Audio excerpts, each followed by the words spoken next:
Welcome back. New World Fantasy Football, episode 9. Here with my main man, Paul. Big news today. And we were going to record yesterday, and then we had some audio issues. But it was kind of a blessing in disguise because big news of the day. Sean Robinson signed to the Giants. Actually true. Nobody really cares about that. I care, but Aaron Rodgers to the Jets. So it's final. It's official. People are going to react to the trade. What do you think, Paul? Well, I think they've been teasing us for weeks, man. If this was a girl at the bar, I would have been gave up a while ago. Just teasing, flirting back and forth here and there. Never really know if it's going to put out. But we did finally get released in the form of a trade. And just to kind of run through, obviously, a cursory Google search will take care of this, but just so we can kind of have accuracy on the reaction here. Basically, the Packers and the Jets are going to do a pick swap in the first round this year. So 2 spots, right? That's it. Yeah, they're 15 to 13. Yep. So they're just going to flip spots to move up very slightly, and then next year Green Bay is going to get a second rounder, or excuse me, this year rather, they're going to get a second rounder and a 6th rounder. I don't think anybody cares about the junk it's fillers in the trade. And then next year is just the weird one. It is a 2nd round pick as of today, but assuming Aaron Rodgers doesn't crawl into a dank, dark hole and retire or get hurt for half the year, it'll actually convey to a first. So assuming Rodgers plays, basically what they will net and what they will gain new besides some lower level picks is an extra 2nd this year and an extra 1st next year. Is it a 1st or a 2nd next year? That's a conditional, right? A 1st if he plays. A 1st if he plays the most this season. Oh, gotcha. Okay.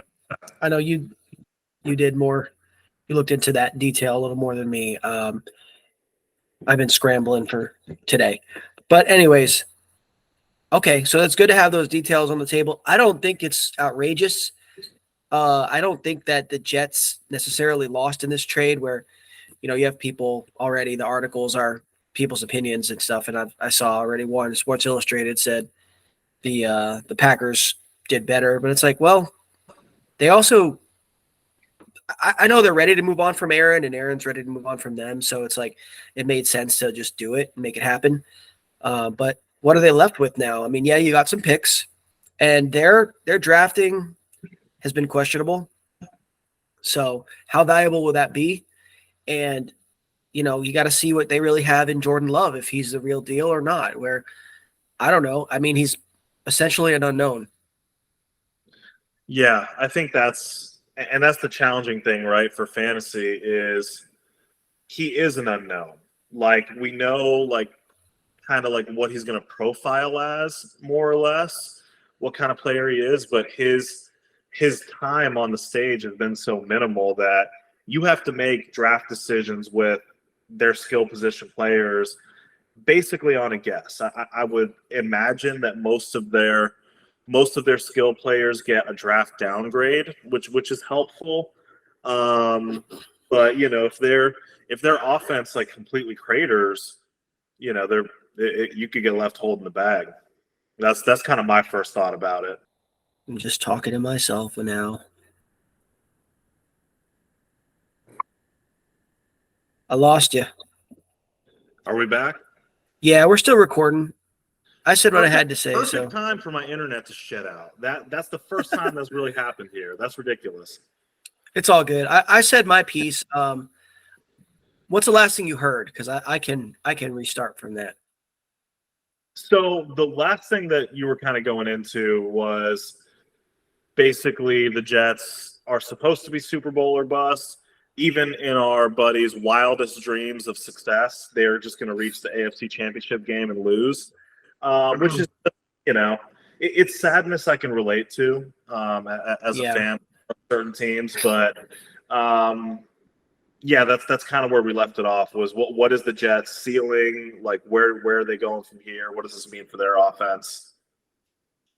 Yeah, and I was surprised that I'll get back to that last question you asked, but I was surprised that Rodgers did want to go to the AFC because he's got to contend with the likes of now Josh Allen in his own division. He's got to contend with Burrow, Mahomes, of course, and Justin Herbert. So if Lamar Jackson's back with the Baltimore Ravens, that's another one. So yeah, there's a lot of good teams. I mean, the AFC is definitely the more powerful conference in the NFL right now, and he's jumping right into that fire. So we'll see. I think it's funny though because most people would project the Patriots to be the last place team, which I don't know the last time that's happened. I really don't. It's been a long time. It has to have been, right? Like, even when Brady got injured, Matt Castle came in and did a good job. It's got to be pre-Brady that they were last. It has to be. Because they had Drew Bledsoe before that. So, I mean, changing of the guard. We'll have to go back and look. But to talk about, you kind of asked a little question there, which I don't know if it was meant to answer or not, but talking about the Jets offense now, how high does Garrett Wilson fly up draft boards? Well, in our main league that we like, it doesn't matter because somebody's going to keep him. Yeah, he's a keeper. He'll more than likely a keeper in that league. But normal redraft, what are we talking? He's going to fly right up there with the receiver one. Well, let's put it in like a quantifiable range. So like, you're not taking him. Okay, you know what? I think it's actually a fair question. Are people taking him above Diggs? I wouldn't, but I can see people doing that. I personally wouldn't. What's the range for you? Like where does he kind of fit in? I'm not taking him. I'm going to take Diggs before I take Garrett Wilson, but not to say I wouldn't be tempted, because the new hotness is just everybody likes the new hotness. Yeah, everybody likes the new hotness, which is why the draft grade is usually higher than I feel like paying, right? And yeah. So for me, I don't know if I'm in a position where I can sandwich him between a couple of receivers, right? But I think that I can tell you that for me, standard 12-team league, he has to be instantly a low-end wide receiver one. Like, how about CeeDee Lamb? I still want CeeDee. And I'll tell you why, Andrew. Like, obviously, like, I think from a pure talent perspective and like, we project that offense to do very good. He should get a ton of targets in that offense. Like, everything at the wide receiver one range is splitting hairs in terms of, like, their upside is all like 1,000+ yards and close to 10 touchdowns. That's where all their upside is, 1,300, 1,400 yards. Yeah. But I think it's still a very young player with a brand new quarterback. It's still a new quarterback coming in. So the more established connections of receiver to quarterback, I still think that I would prefer. But I'll give you one. I would take him over Davante Adams. Davante Adams. Okay. I mean, with that quarterback situation, yeah, it's just being Jimmy Garoppolo now, I don't really like Jimmy Garoppolo. I mean, I think that he's just been the golden boy of great luck in terms of coaching and weapons around him. And, I think he's below average as a starting QB. So Davante Adams is great and he's going to be great. That's one, but how about, so is Davante Adams above somebody like Jalen Waddle then? Are we finding the range here with Garrett Wilson's? Yeah, you might be finding my range. So, man, Jalen Waddle's really nice too. Shit. Yeah, you know what? Yeah, I think I would. I think I would take Garrett Wilson over Jalen Waddle. Would. That's probably right where my range is, actually. I think we found it because he doesn't have to. I don't think Garrett Wilson has to really compete for targets as much. But it's close. These receivers are all great. So I think we were talking about Garrett Wilson's range and where he falls. I think we found it.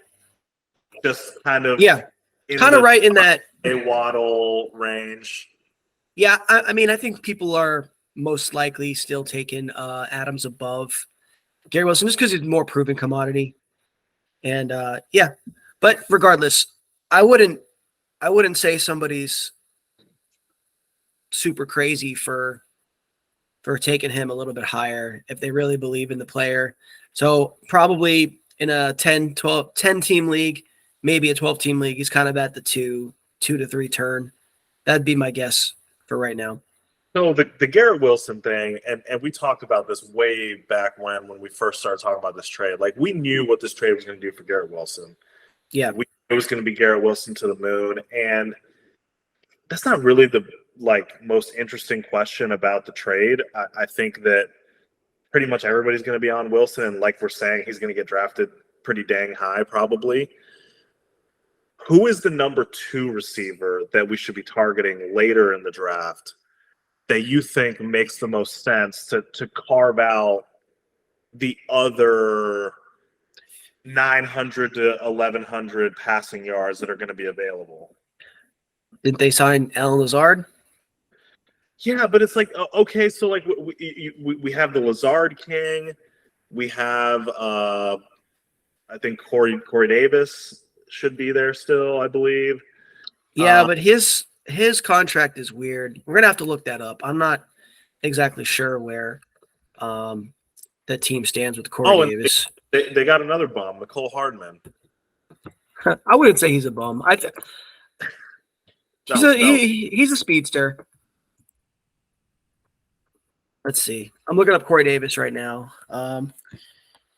Let's see.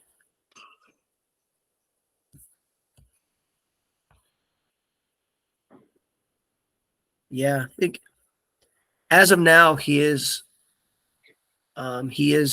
still on the Jets. So we're gonna have a training camp. We're gonna be able to see a little bit before the draft, probably.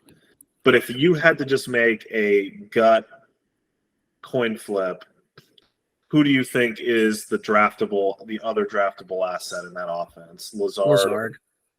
Davis. I'd go with Lazard. Just because Aaron Rodgers, I think, wants to get out, start just cooking right away as fast as possible. And as average as Lazard is, he at least knows him. He knows his tendencies.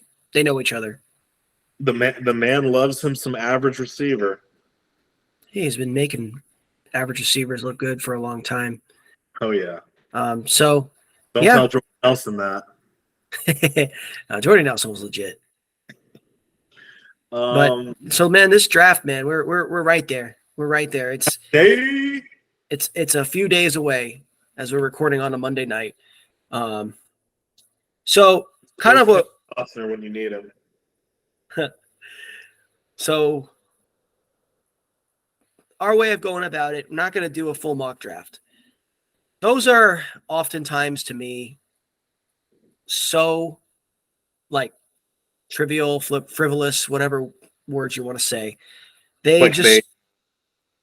Yeah, I mean, whatever. It's the internet. It's clickbait is the internet. But regardless, that's not what I'm talking about. I just think that it's kind of a empty exercise in a lot of ways. It's fun to look at. It's fun to imagine. But draft night comes and every mock draft that you watch, listen to, it just goes completely out the window. Doesn't matter, including this one. So what we're going to do is we're going to talk about fantasy. Because it's a completely trivial exercise, especially for us, because this is with a fantasy slant, right? So like you and I might care about, you're probably pretty jazzed up about what the Giants are going to do with their day 2 picks, shore up their offensive line. I'm looking for best offensive lineman available for the Bucs, but like from a fantasy perspective, that doesn't really matter all that.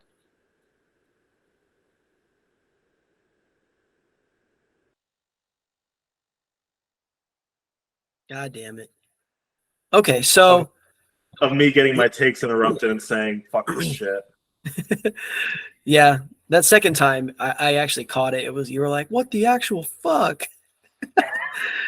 But okay, so dude, this is stupid. Yeah, it kind of sucks, but it's all right.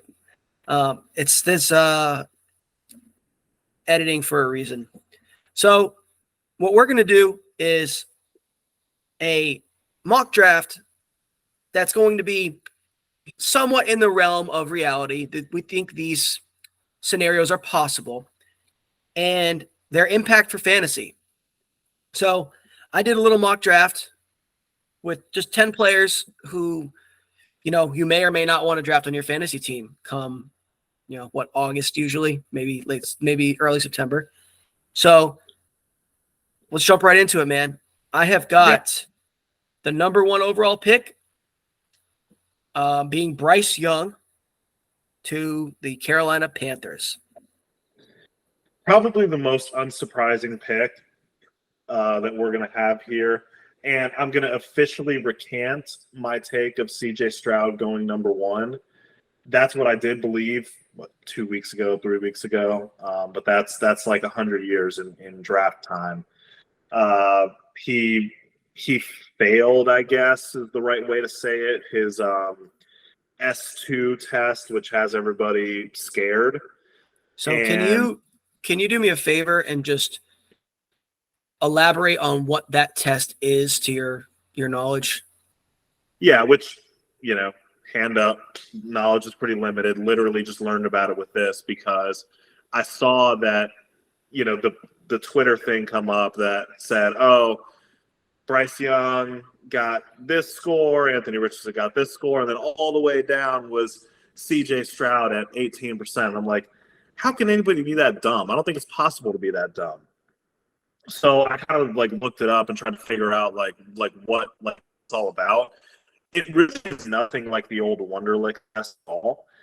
It's not really an intelligence test per se. It's certainly not like a book learning type of intelligence, but I guess it's different. It's kind of more like in the space of kind of VR-ish type stuff, where it's you have different things that kind of come up across the screen, and you have to recognize and remember and cognitively put it all together. And so probably functionally a better test of somebody coming into coming into your quarterback room or wanting to be a quarterback versus just a straight IQ test, which I always thought was stupid as hell. And so, yeah, I think that at a high level, it's more about recognition speed, cognition, and functional memory than it is about other things. And the very limited data they have, which is about 5 years, 6 years they've been doing this, nobody that scored low on that test has had success to this point in the NFL, which has hit red panic button all across the first 10 picks of the NFL draft. So it's going to be interesting what happens with that. Did that kind of answer the question? No. So I talked about Bryce Young. You talked about CJ Stroud. No, I'm just kidding. I asked you about the S2 test, so that is accurate. I will say I know nothing about that test, and maybe it has something to do with how good they are.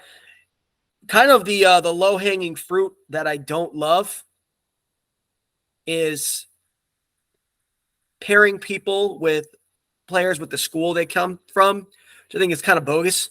But Ohio State quarterbacks kind of have a track record of not doing so great. So if you believe in that kind of thing, maybe CJ Stroud's not your guy. But Bryce Young, I don't believe in the school thing either. It feels like it's more coincidence than anything. Maybe it's system. I don't know. Whatever. Yeah.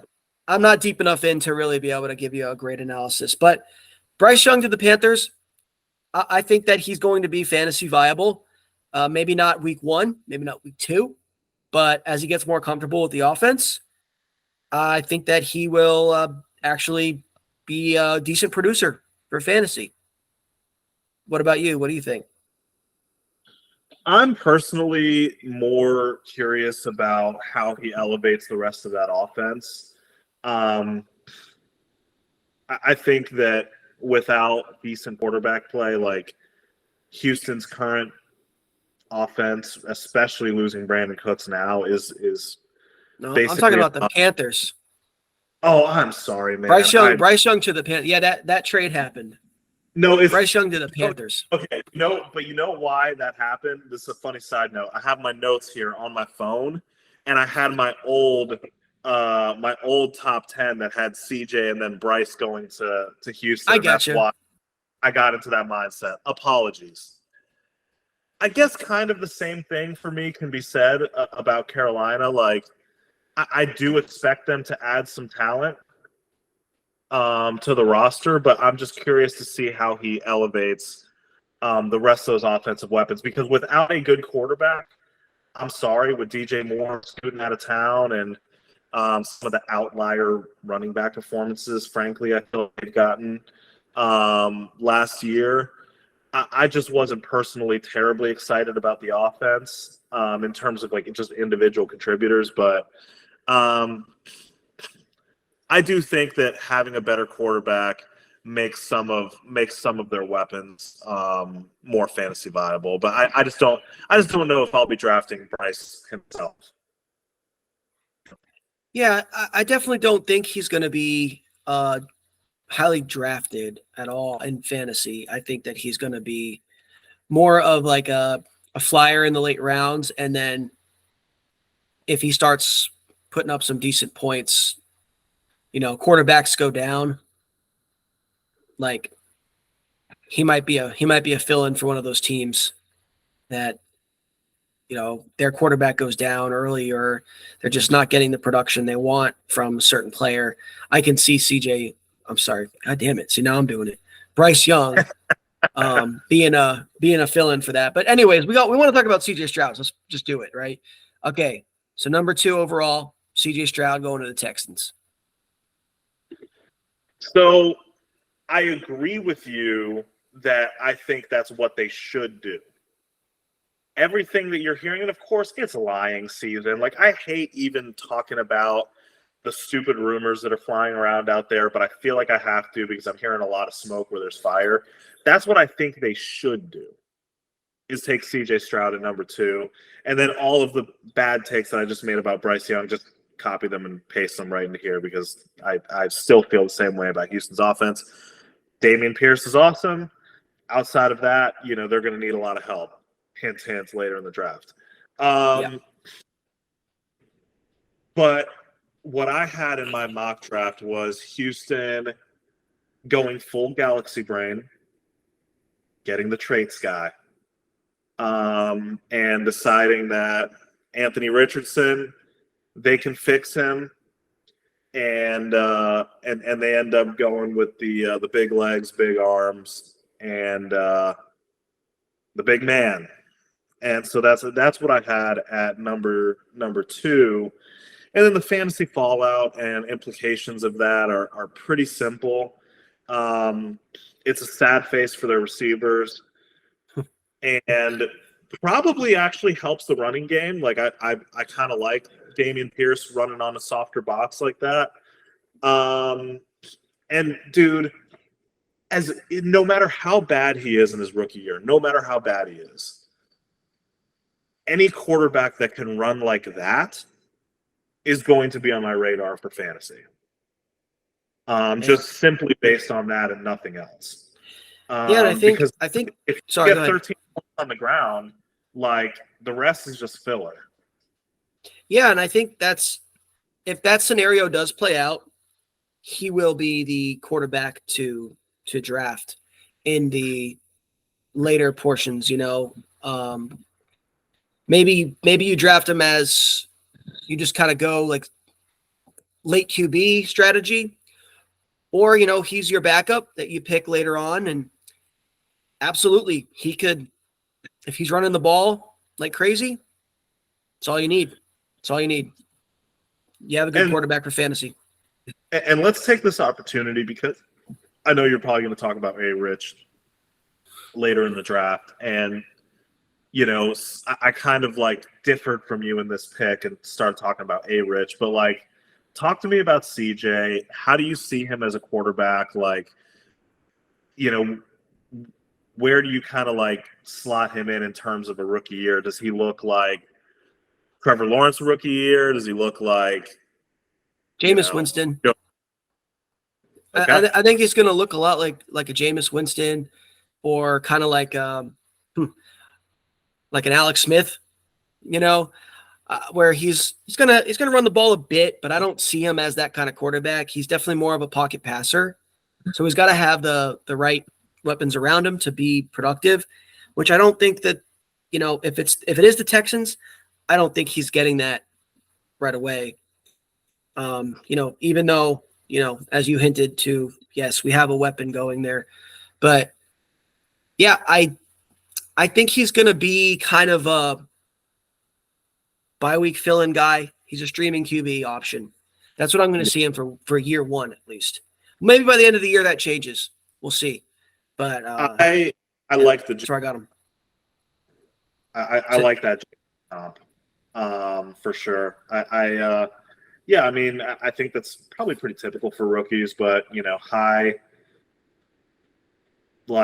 high volatility in terms of their week-to-week production. He's going to have some 3-touchdown weeks. He's probably going to have some 3 touchdowns and a lot of picks.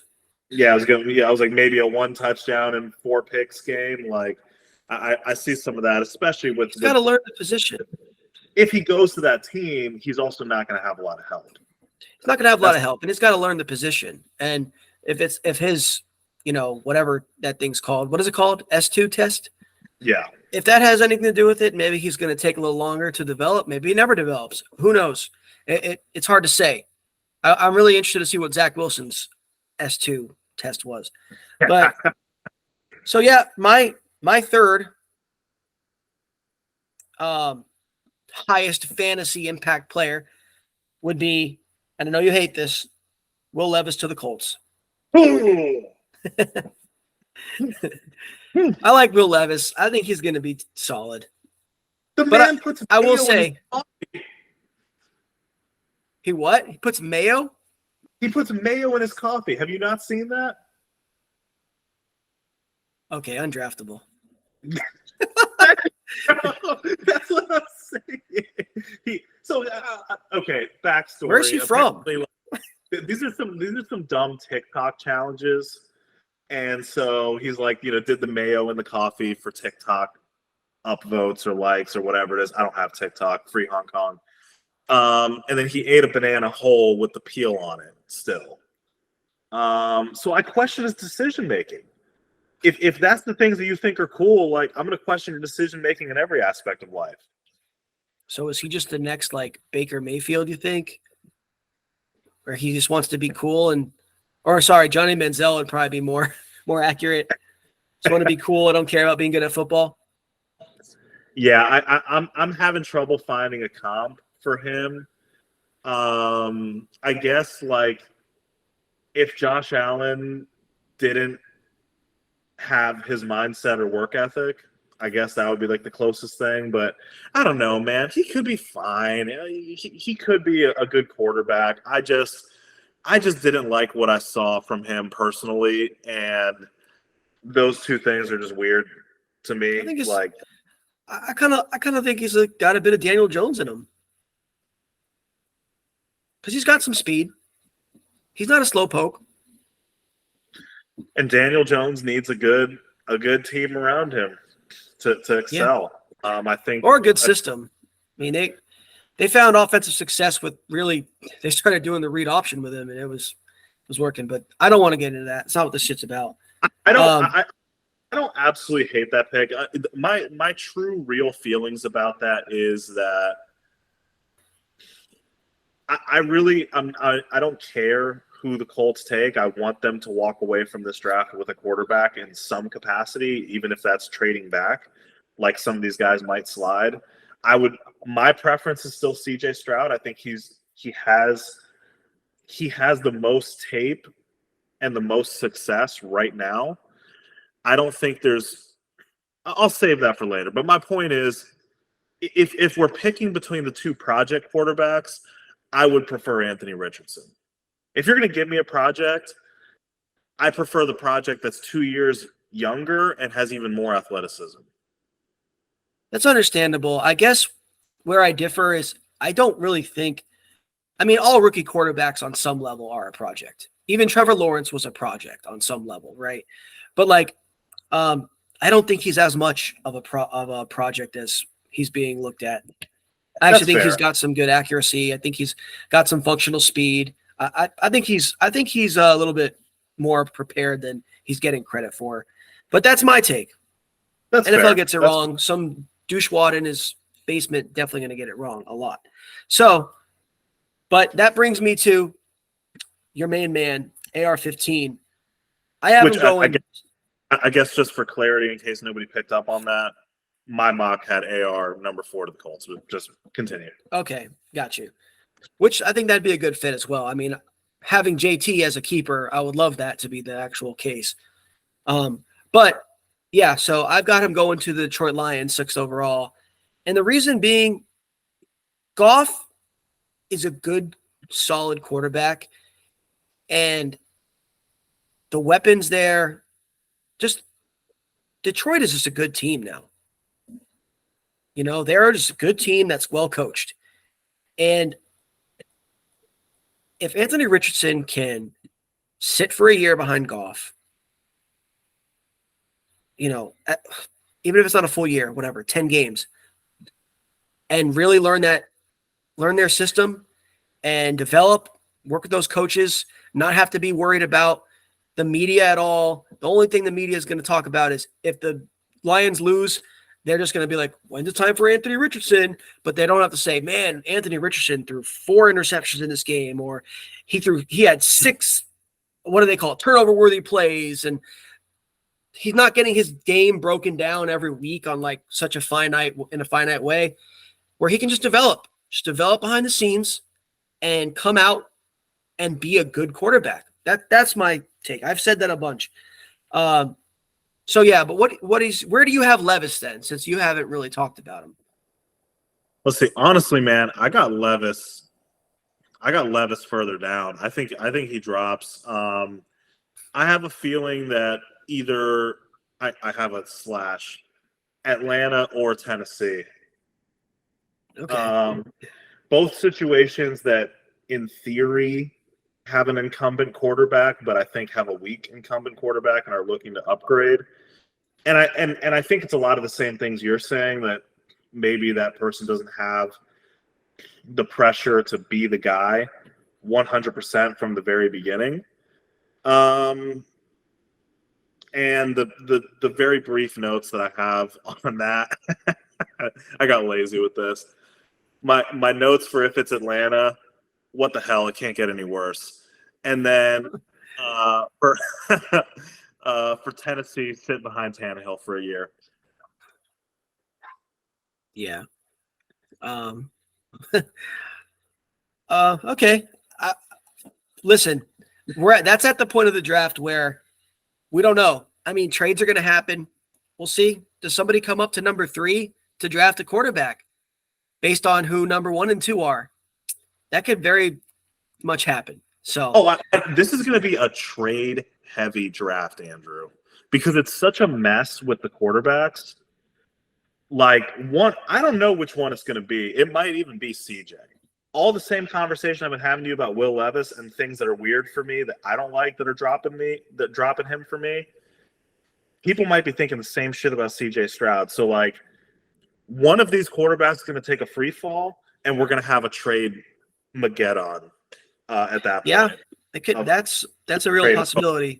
That's what we love about the draft, though. The possibilities are endless, and that's why there is so much content on the draft before it happens, because it's like anything can happen. We're all going to be wrong. I know. Just can't wait. So I'm actually gonna call an audible here, just because I like this story more.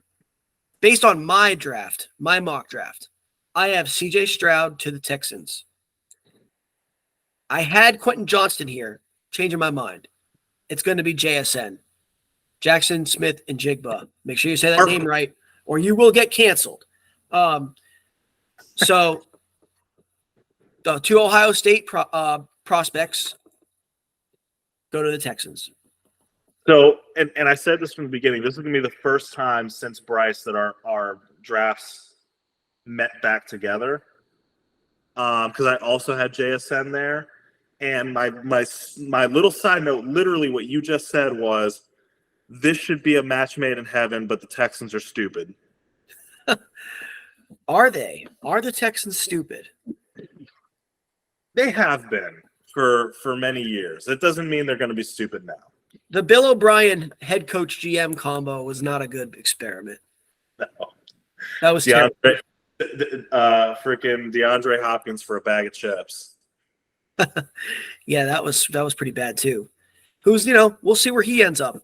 I don't know if it doesn't seem like he wants to be anywhere near Arizona.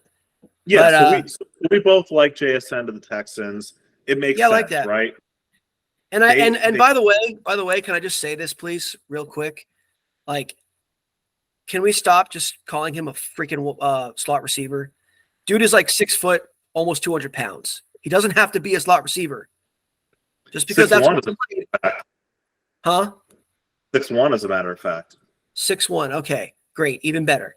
Doesn't have to be a freaking slot because he played slot predominantly in college.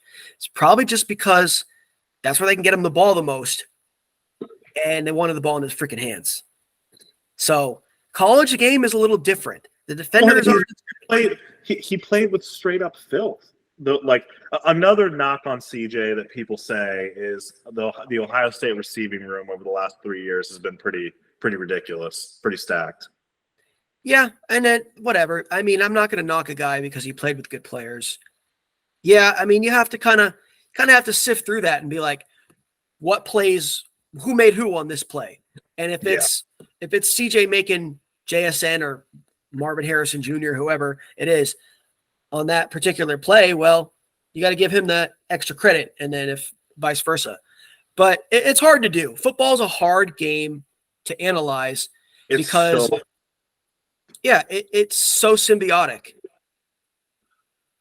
So it's hard. It's hard to do that. I find basketball and baseball infinitely easier to evaluate. Listen, if a guy, if a baseball player goes up and he can't hit the damn ball, nobody else. There's nobody like on either side of him that's helping him or hurting him not hit the ball. That's him. Yeah, with quarterbacks especially, it's very much a chicken or the egg conversation. With what? Oh, quarterback? Yeah, it is.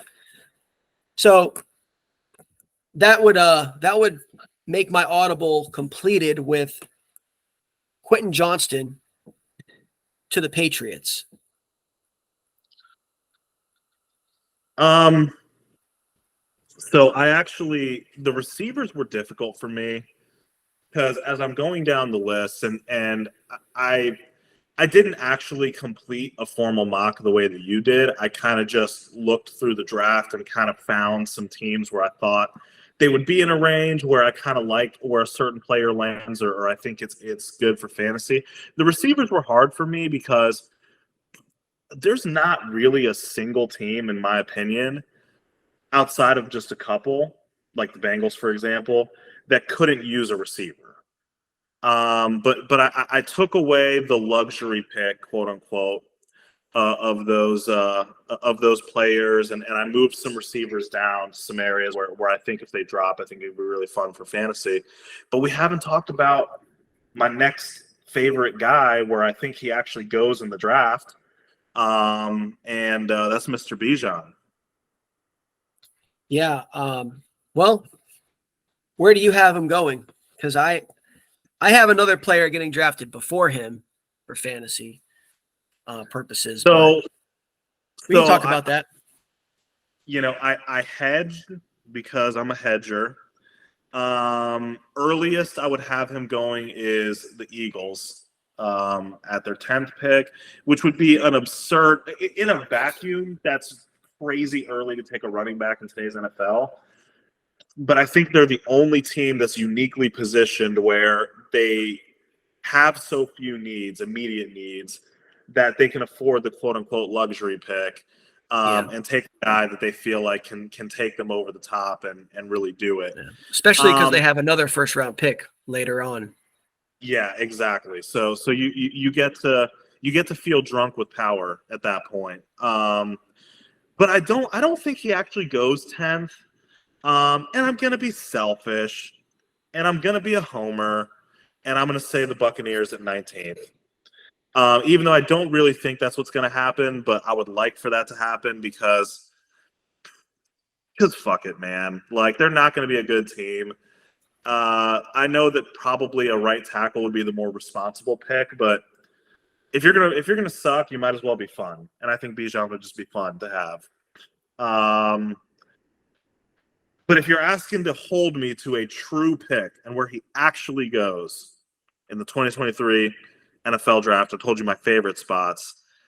I think it's the Los Angeles Chargers. I like that pick for him. I think that's a good spot for him. If he just kind of jumps in to fill bigger Eckler, then wow, you better pick him second, third overall in a redraft league. If you're taking Christian McCaffrey, Bijan might be next up. But yeah, I think that's a good spot for him. So what is going on with Eckler? Because I know there's something where what's going on with Eckler is what goes on with every running back in the 5th year of their contract. Okay. Give me a Did lot he get of money. franchised? Did he get franchised? I think is he on tag? I think he's on tag. I gotta look up Austin Eckler. Let's see where Austin Eckler's at, man.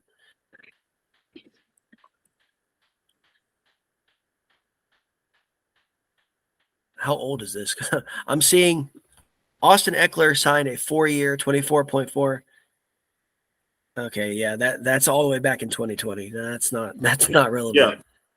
So he's getting close to arbitration, and I think he has a year left regardless, and I should probably know the exact details of this, but ultimately he wants a new long-term contract.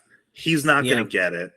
No. And that's why I mocked Bijan to the Chargers, because I don't think he's going to completely have 100% ownership of the backfield day one. But I think that they're going to sunset Eckler for the younger model, like all running backs. Yeah. Okay. I actually have. So we'll keep it with the Chargers for now, because I have Bijan going after this player, and that's Zay Flowers to the Chargers, because I think they've been in need. I think the Chargers have been in need of a kind of a X factor on offense for some time that isn't, Eckler or Keenan Allen. And they've got good weapons on that team. They really do. Mike Williams just either he's pulling a Houdini act or he's getting injured, and then he's having like 2 or 3 blow-up games every year. So for fantasy, he's a huge pain in the ass. And then you've got Keenan Allen, who's had his fair share of injuries. So I think Zay would come in and fill a role immediately as that third guy, and then they can rotate Keenan and Mike Williams in and out, and then he also can be a field stretcher at the same time. So I think that's a really good role for him, and I think the Chargers would benefit. I think Justin Herbert would benefit from that big time.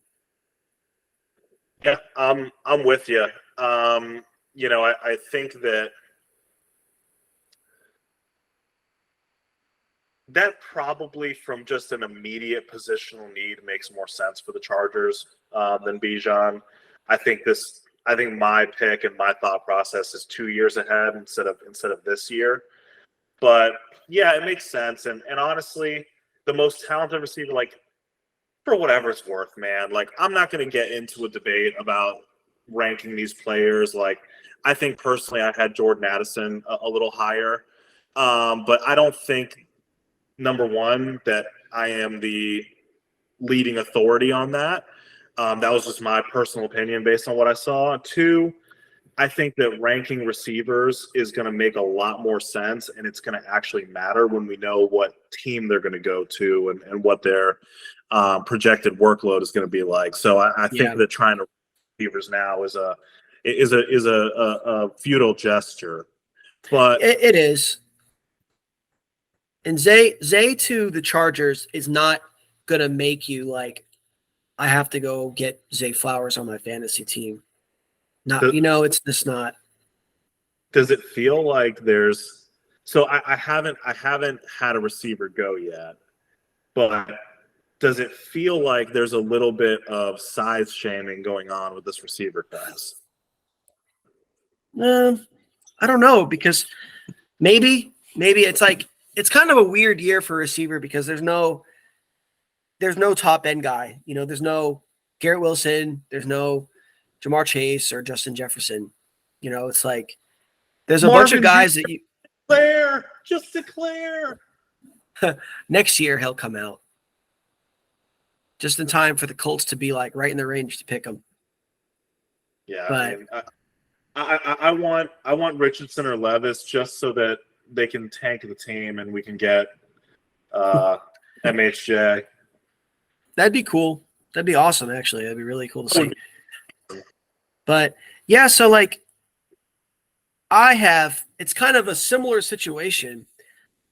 I just have him 2 picks later talking about Bijan, where he goes 23rd overall to the Vikings because they're having their struggles with Dalvin Cook now in terms of contract and, maybe hold out and whatever. Just running backs just getting dumped on this year. It just is what it is. So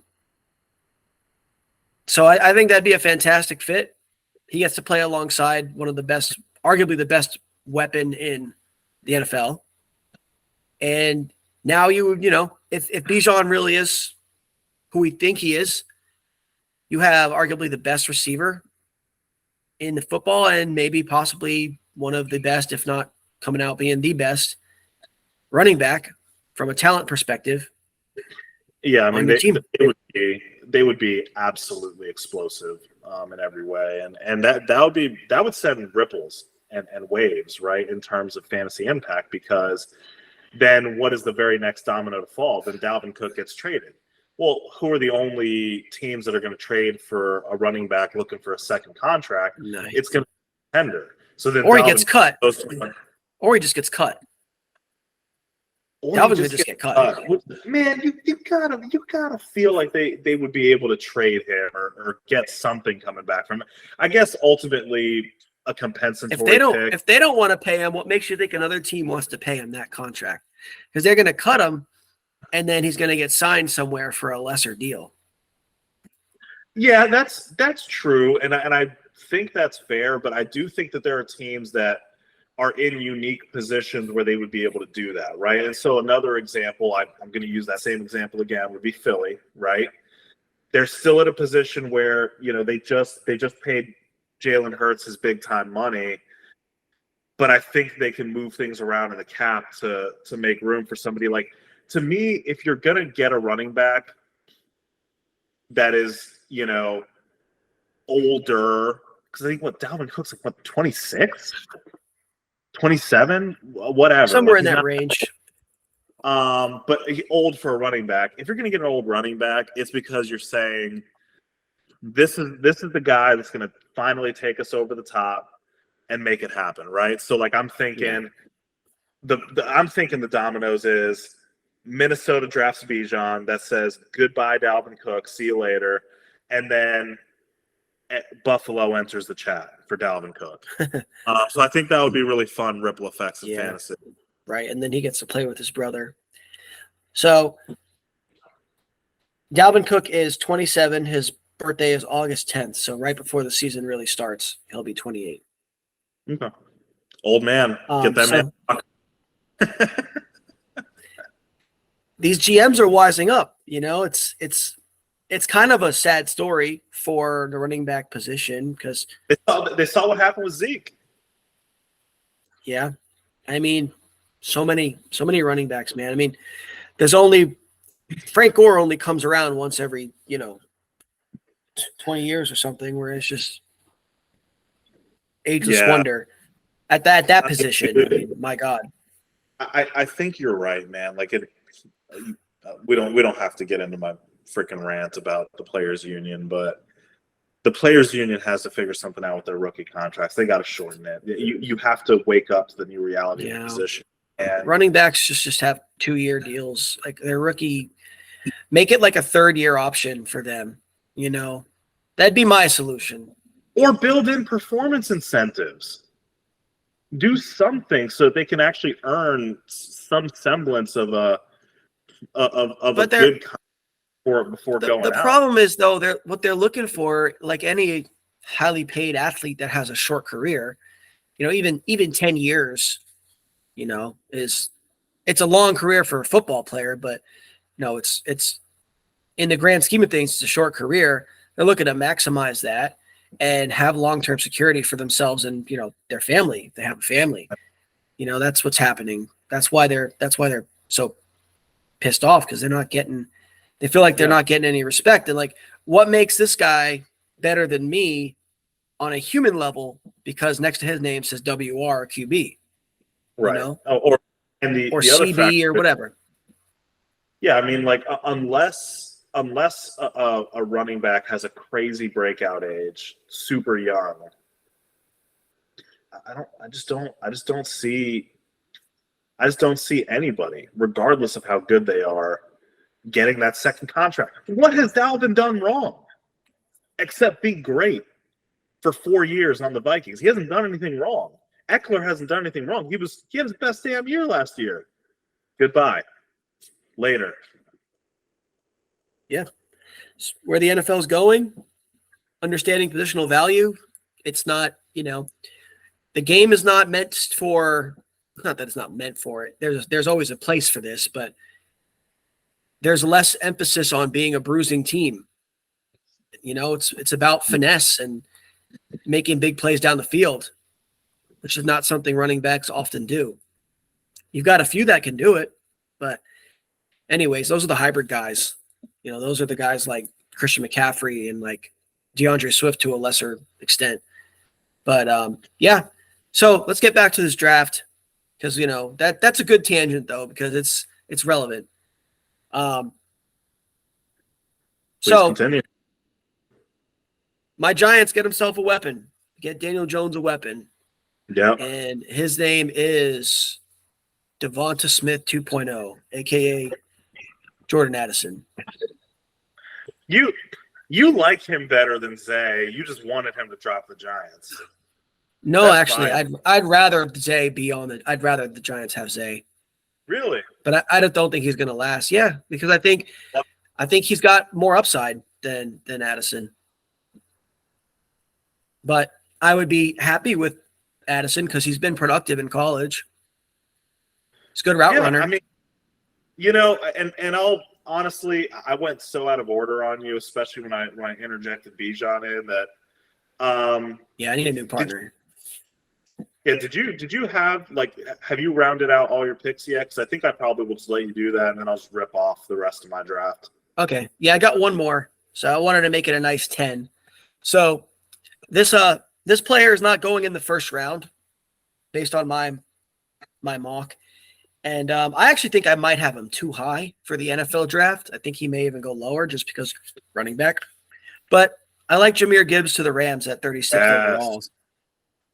You know, their running back room isn't exactly sexy. I mean, you've got Cam Akers, who somehow is like young and already washed up, it seems like. I think his name's Ronnie Rivers. I mean, that's a Madden, you know, that's a Madden like auto-generated player, and somebody else is on the team. I don't know. They have 3 running backs, but yeah, I can see Jahmyr Gibbs coming in and having a pretty decent role, similar to what happened with Kenneth Walker last year, where he was drafted as the second running back in the NFL draft and ended up having one of the best years for running backs, especially rookie running backs. If Breece Hall didn't get hurt, maybe a different story, but he did. So that's it. That's my 10 impact players for fantasy. And yeah, Jahmyr Gibbs could be, if he goes to the Rams and he's highly drafted to the Rams, second round is pretty high for running back. Yeah, I can see him having a big role and, you know, scoring lots of touchdowns for him. Yeah, I mean, so, you know, I'll kind of I'll kind of round out the rest of mine. And realistically, again, like I mentioned, these can go in truly any order. But I did have Zay Flowers to your Giants. Quinnen to the Cowboys.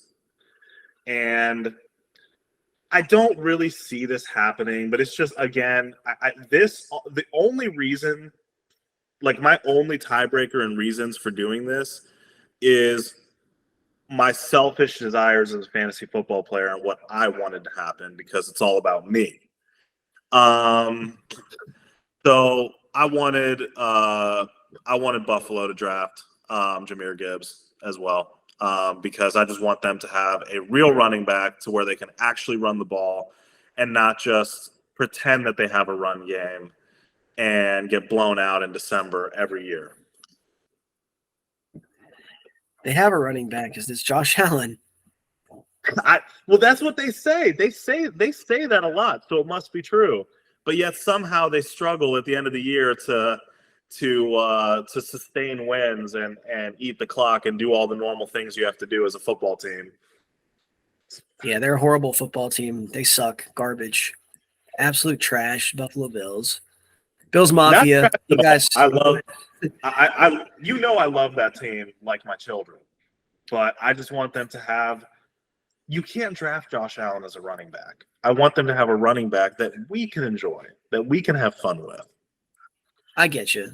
So that way next year you can go first round Josh Allen, second round Stephon Diggs, third round insert Buffalo running back here. Gabe Davis fourth. I won't have to. Keepers, baby. My first and second picks are free. Are you confirming on this channel that you are keeping Josh Allen and Stephon Diggs? I can confidently say that it's certainly a consideration, and I wouldn't have a problem with doing it. But no, this is not a legit confirmation because I reserve the right to change my mind. That's fair. That's fair, as you should. Don't wanna blow your load too early. None of us do, but some of us do. Sometimes it happens. It was a long day at work. It's a good excuse. Well, shit, man. Top 10 draft. What do you think of how we diverged there? Do you want me to stop the recording? No, I was. You can stop it now. Fuck. Hold on. Well, I should at least say something, closing out, right? Yeah. So let's just see. So get back in the zone.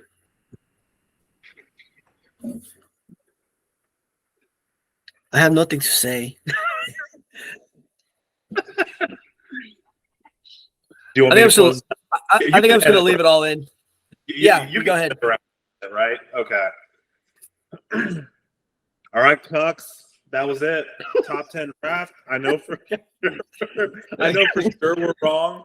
I know that this is going to be screenshotted and blasted all over the Freezing Cold Taste Twitter account, but I don't care. It was fun. I hope you enjoyed it for what it was. Apologies for the technical difficulties. I am going to leave this room and throttle the next AT&T employee that I see. And have a good night, y'all. Peace out. Enjoy the actual draft.